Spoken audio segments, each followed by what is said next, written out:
Tonight, handpicked to be the president's chief spokesperson in the middle of a global pandemic. Some have erroneously suggested that the Trump administration threw out the pandemic response playbook. Our exclusive with White House Press Secretary Kayleigh McEnany on her role and her critics. Plus, we're joined by Secretary of Housing and Urban Development, Dr. Ben Carson, to discuss how to protect people from losing their homes during the economic downturn and how the faith community is helping. All this and more tonight on Faith Nation.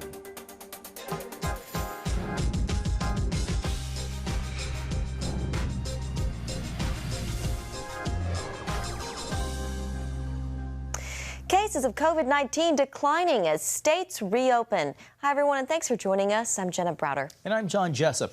As of today, all 50 states have taken at least some action on opening up their economies, but it looks different depending on where you live. Each state's governor deciding what they think is best. New York's Andrew Cuomo says it shouldn't be a decision based on politics, but on people. You start to increase economic activity.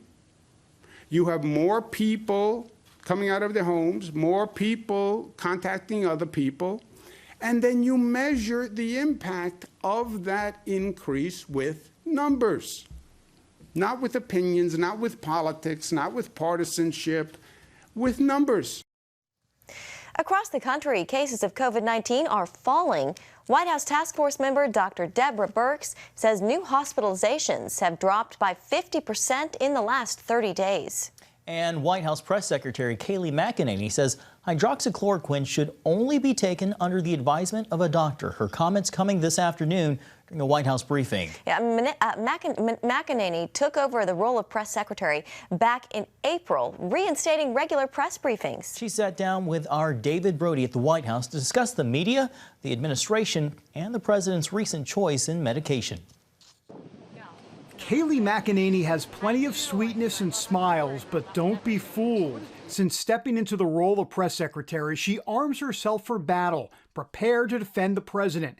Lately, the commander-in-chief facing criticism for taking the controversial drug hydroxychloroquine to prevent COVID-19. How comfortable is the president with doing this, and did specifically the doctor prescribe it for him? Just understanding. Yes, the doctor did prescribe it for him, and he took it after having several discussions with Dr. Connolly about its efficacy, and he believed that Dr. Connolly, that the benefits outweighed the risk for the president. The criticism would be that the FDA and the government, if you will, the federal government, only recommends that it be taken in a hospital setting. So I talked to Dr. Hahn about that this morning from the FDA, and Dr. Hahn said first, this is a drug that has a long safety profile. It should always be prescribed from a doctor to a patient, but has been shown to be safe. And I explicitly asked him, what about outside of hospitals? And he said, yes, it's okay if a doctor prescribes it to you in your ordinary point of care. That is an acceptable way to go about this. McEnany says the media stokes fear without providing necessary details and specifics. She'd actually like to know why the media isn't asking more questions about what President Trump likes to call Obamagate. It is a criminal offense to leak the identity of an individual like Michael Flynn, a private citizen, to the press after being unmasked. So we know that a crime was committed. Who did it is the question. But there are within the Obama administration. Within the Obama administration, yeah. Absolutely. Right. But there are a number of other questions that need to be asked. There's more questions than there are answers in this, and the lack of journalistic curiosity is really something intriguing. Do you think the media is carrying the Obama administration's or the former Obama administration's water here to a degree? When they don't ask the questions, absolutely. Yes. The media has already taken aim at McEnany, saying, in their view at least, she lies from the podium despite her pledge not to. We've been called a lot of names out there. I mean, they're already saying, I will not lie, and they're calling you a liar already. They're calling you other names, racist and birther and all that type of stuff. What's your response to the critics that say all this stuff to you, about you? That I know the person I am, and I know what I stand for, and I stand as a Christian woman, someone who believes in equality and truth, and loyalty and honesty, and it's the values I've lived by my whole life. It's the values I'll continue to live by, and people will malign you. It comes with the job, but I know who I'm ultimately working for, and it's the big guy upstairs.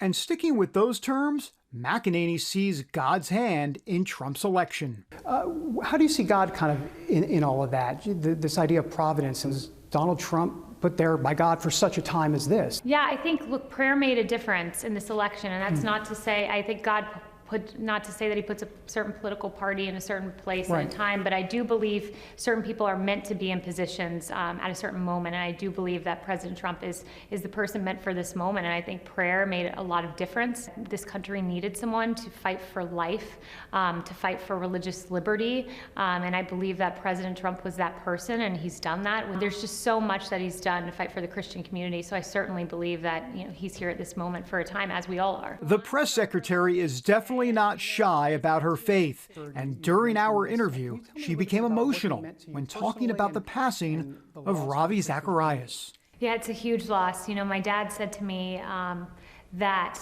Billy Graham was the great evangelist, and I think Ravi Zacharias is the great apologist. Yeah, I know this is tough. I know. Yeah. We don't have to cry because we're Christians, so we know it's... Yeah, I mean, we're human the last time I checked. But the tears come from what? To have someone who, from an academic place, as an apologist, could equip you with those arguments where you didn't have to check your brain at the door when you became a Christian, where there is intellectual foundation for everything we believe. But his life continues in the next life. He is someone I'll meet in heaven, and rest assured his legacy will always be here, and he will continue to change lives. This press secretary is hoping to make a difference here on Earth, too. David Brody, CBN News, Washington. Thank you, David. Meanwhile, the Department of Housing and Urban Development has announced how it will spend $1 billion of relief aid funding. This is the third wave of the HUD relief spending, which so far totals more than $3 billion. In this wave, each state will get a portion of the money to help respond to housing and community needs stemming from the pandemic. That includes the newly announced $75 million to help people with disabilities stay in their homes. And with us now is Secretary of Housing and Urban Development, Ben Carson. Secretary Carson, thank you so much for being with us. HUD just allocated more than $75 million to help people with disabilities pay for housing. Who do you see as most at risk of losing housing at this point in the pandemic, and what steps can help prevent that? Well, there were a lot of people who were right on the cusp even before the pandemic started. A lot of people who live in sort of the depressed areas, a lot of people who live in opportunity zones. There are about 35 million Americans who live in opportunities. And that was really the whole purpose of the program, is to encourage investment. People can use their unrealized capital gains and put them into places that they normally wouldn't even think about. And these places would remain depressed. And it has had an enormous impact. But still, there are a lot of elderly, disabled people, and people who really don't fit well into the workforce because, they haven't been retooled to work in the 21st century. I just would emphasize that this crisis, this COVID-19 crisis, came on the back of a very strong economy. The virus is waning very quickly. And that foundation is still there. And people will do well again. And they need to realize that and recognize that, this is not the end. This is the beginning of a renaissance. Well, you had mentioned the 35 million people in opportunity zones. We know that there are about 36 million people who are now out of work due to the pandemic. They still have to pay bills, though, mortgages and rent, all while trying to put food on the table. What's your message to them? My message is, first of all, if you have a mortgage and you're having trouble with it, please contact your loan officer, because we have put in place forbearance, which means that they will provide a mechanism to alleviate your financial pain and to put those payments off. In some cases, you can put them off until the end of your primary mortgage. So that may be many, many years before you'll have to do that, and it's done in an interest-free manner. And there are a whole variety of variations on that. Same thing if you're renting. Forbearance, because we have a moratorium on evictions. and on foreclosures. So those things are in place. In addition to that, we've contacted the various PHAs, public housing authorities, and others who deal with people who are on the edge, and money has been provided for them so that they don't have to inflict pain upon the people who are paying to them. The House passed another relief bill last week, but Senate Majority Leader Mitch McConnell questions the need for more aid right now. From your perspective in housing and urban development, is more aid needed? Well, a lot of the money has not been dispersed. Somewhere between 40 and 60% of the money has not been dispersed yet. So I think what Senator McConnell is saying is, let's see what the impact is of what we've done already. And let's make sure that we're not throwing good money after bad money. Let's look at what's working and let's magnify that. Dr. Carson, you're a man of deep faith, something the president pointed out yesterday during the cabinet meeting. Can you talk about how you've seen faith-based communities respond during this time of need in America?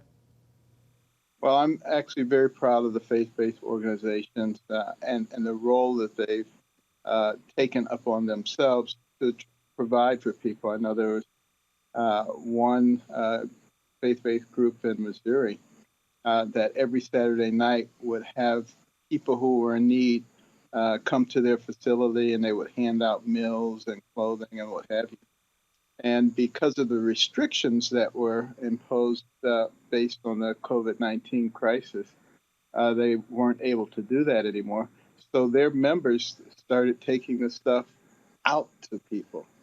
And, those are the kinds of things that we're seeing. People feeding others, finding ways to get food from farms where the food was just going to waste to the people who actually need it. And, when you really stop and think about it, what are Christians supposed to do?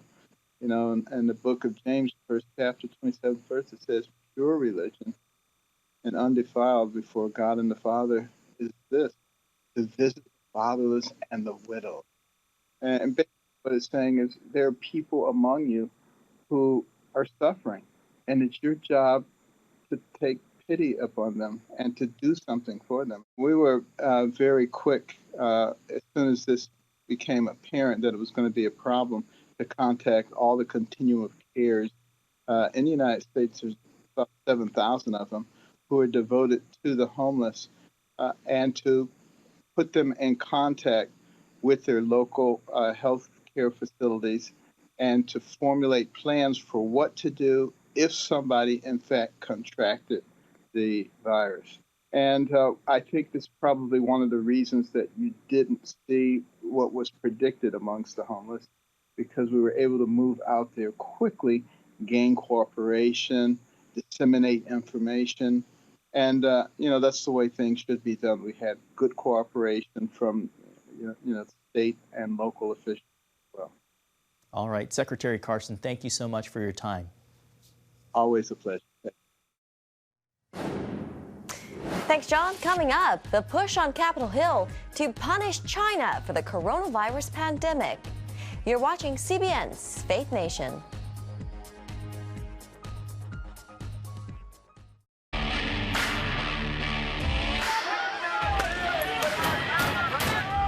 To have sex before you marry is a bad idea. Don't tell me there's no such thing as gun violence. That just depends on your definition of when life begins. Watch Dan and Dale tackle trending topics that test your faith on the next Faith Wire, Monday night at 9:30.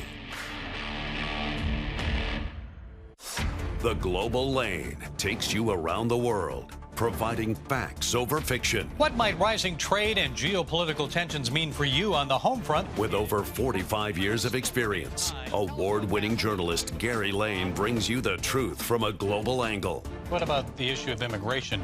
World news analysis you won't see anywhere else. And it's all right here on the Global Lane. Watch The Global Lane, Thursday night at 9:30.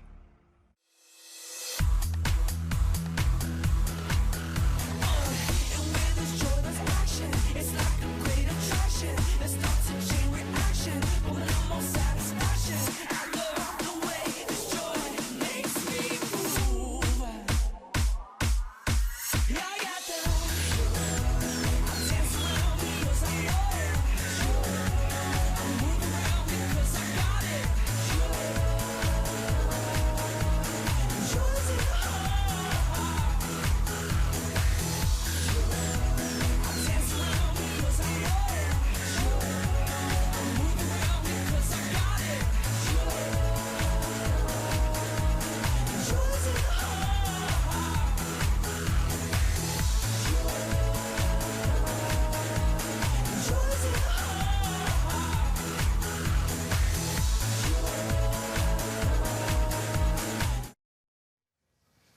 Welcome back. Secretary of State Mike Pompeo is catching heat tonight after admitting he asked President Trump to fire former Inspector General Steve Linick. Today, he is denying reports that the decision was based on internal investigations into potential issues with Pompeo's actions at the State Department. In this case, I recommended to the president that Steve Linick be terminated. I frankly should have done it some time ago. Let's be clear. There are claims that this was for retaliation, for some investigation that the Inspector General's office here was engaged in. It's patently false. I have no sense of what investigations were taking place inside the Inspector General's office. Pompeo says Linick was fired because of his job performance, but critics believe it had to do with an investigation into a Saudi arms sale that bypassed Congress and Pompeo's possible misuse of State Department personnel. On Capitol Hill, 3 House Republicans want new sanctions against senior Chinese officials in response to the coronavirus outbreak. Congressman Lance Gooden, Dan Crenshaw, and Jim Banks are asking the Trump administration to freeze the funds of certain government leaders. In a letter to Treasury Secretary Steve Mnuchin and Secretary of State Mike Pompeo, they write, quote, "We believe their actions violated the 2005 international health regulations, the human rights of their citizens, and responsibility in international relations." In the letter, the letter comes as Republican Senator Josh Hawley took to the floor today, delivering a foreign relations speech railing against Chinese dominance. Now imperialist China seeks to remake the world in its own image and to bend the global economy to its own will. And we face a moment of truth. Will we acquiesce? Are we in this nation willing to witness the slow undoing of the free world? Hawley's speech offered little in the way of policy proposals, but earlier this month he proposed the U.S. withdrawal from the World Trade Organization, saying the group enabled China's rise to dominance. Helping the helpers. Up next, why some states are trying to kick chaplains out of hospitals.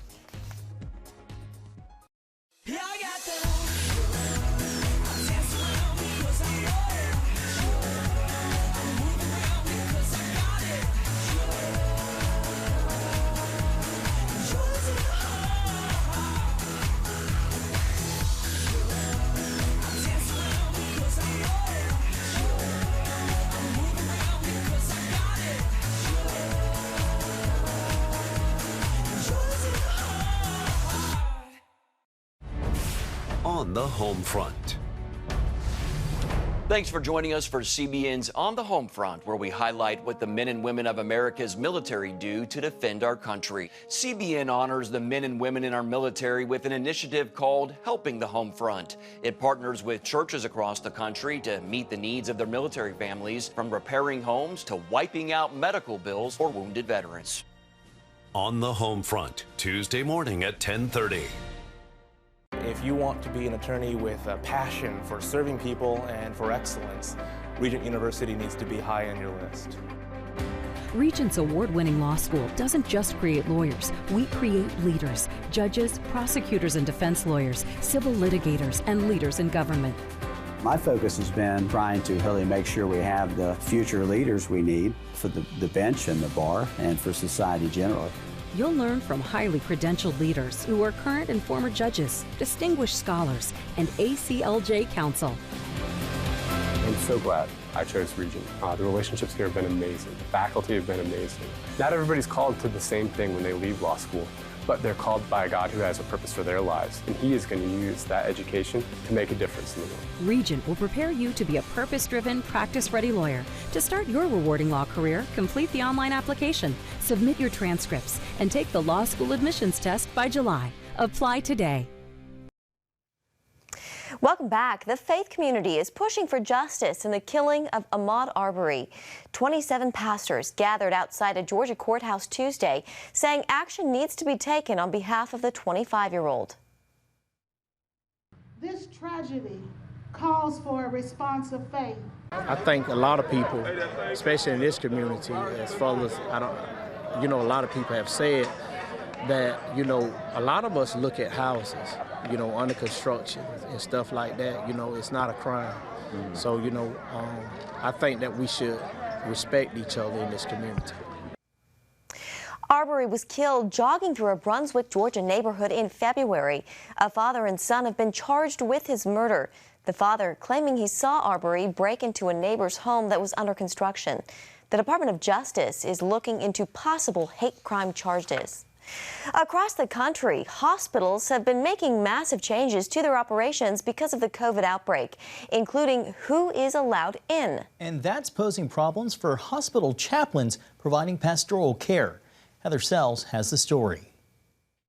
As Chaplain Rocky Walker walks the halls of the COVID unit at Manhattan's Mount Sinai Hospital, the Desert Storm veteran says he's never experienced death like this. This is a nurse who's been with us for 21 years, and what do you say to that? I didn't have any words for that.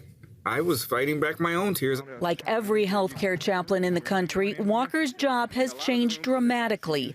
He's often physically separated from patients and their loved ones, and that means connecting in new ways. Chaplain Kathy Disher at the James Cancer Hospital in Ohio checks in by phone with families these days and says they welcome her call. Families are actually often looking forward for some just conversation, to let them say what they would like to say, to maybe be more engaged in conversation, someone just to chat with, someone just to share their worries, their concerns, to offer that emotional support. Chaplains also spend more time than ever caring for frontline nurses, doctors, and other staff.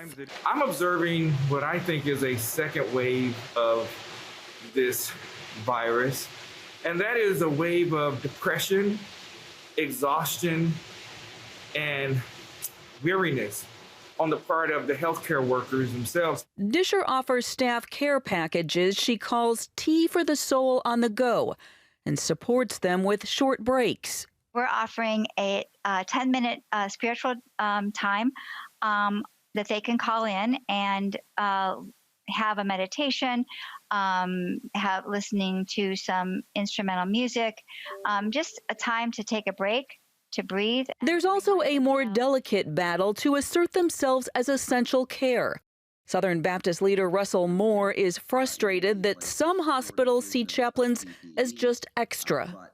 My concern is we have to see hospital chaplaincy as an essential part of care for patients.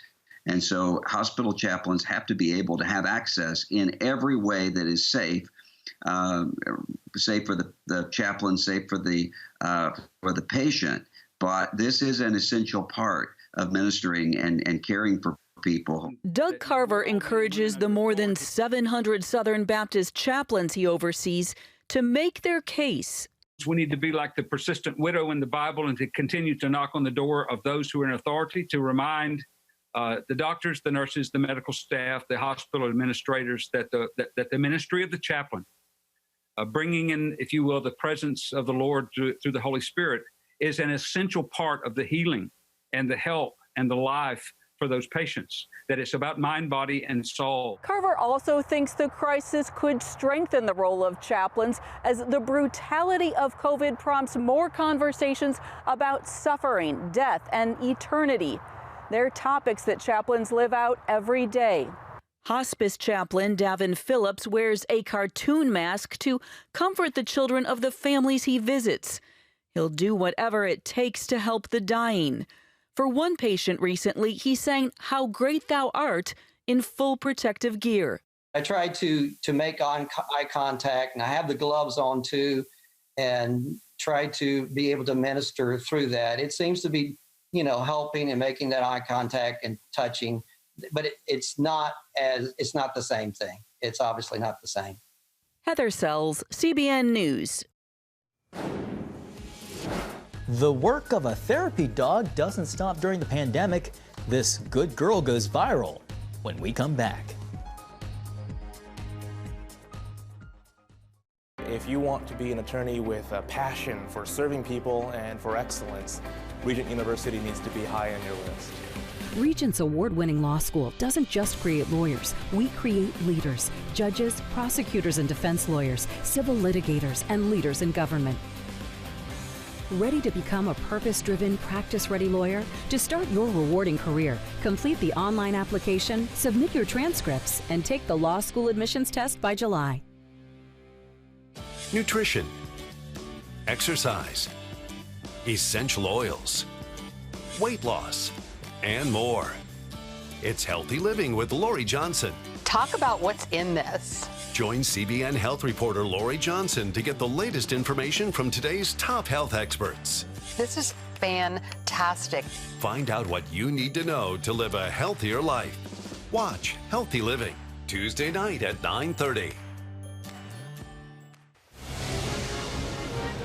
Woohoo! Hi, Superbook fans. Here's something else you'll love. It's the new Superbook Bible app. It's packed with games, activities, and Superbook episodes that you can watch for free. Oh no! There's trivia, a fun daily devotional, and answers to your Bible questions. Plus, an easy-to-understand Bible the whole family will enjoy. You can even create your own Superbook character. Ta-da! Whoa! Hillsborough Falls man, come. Sorry, pardon me. Sorry, excuse me. Ouch! Are you getting this? Earn super points to win daily prizes too, and so much more. Time to get back to my adventures. See you soon. It's the new Superbook Bible app. Free downloads on iTunes, Google Play, and Amazon. Well, finally tonight, in the age of social distancing, we've told you everything from virtual concerts, museum tours, and doctor's appointments through telemedicine. Yeah, but what about online sessions with a therapy dog? A lot of the times, patients need some sort of distraction or they're feeling a lot of pain. So Lainey is a great way to distract them in person. And what we've noticed virtually, it's pretty much the same thing. Oh, sweet. Golden Retriever Lainey is a trained therapy dog working with everyone from veterans suffering from PTSD to kids who need a little extra help practicing their reading skills. Lainey was training for her first medical mission trip when the pandemic hit, so her owner decided to help give back by taking the dog's empathy and compassion training virtual. Jenna, what do you think? Would you mind spending some time with Lainey? Not at all. She is adorable. She's a cutie. Yeah. Well, that's going to do it for Faith Nation. Have a great night.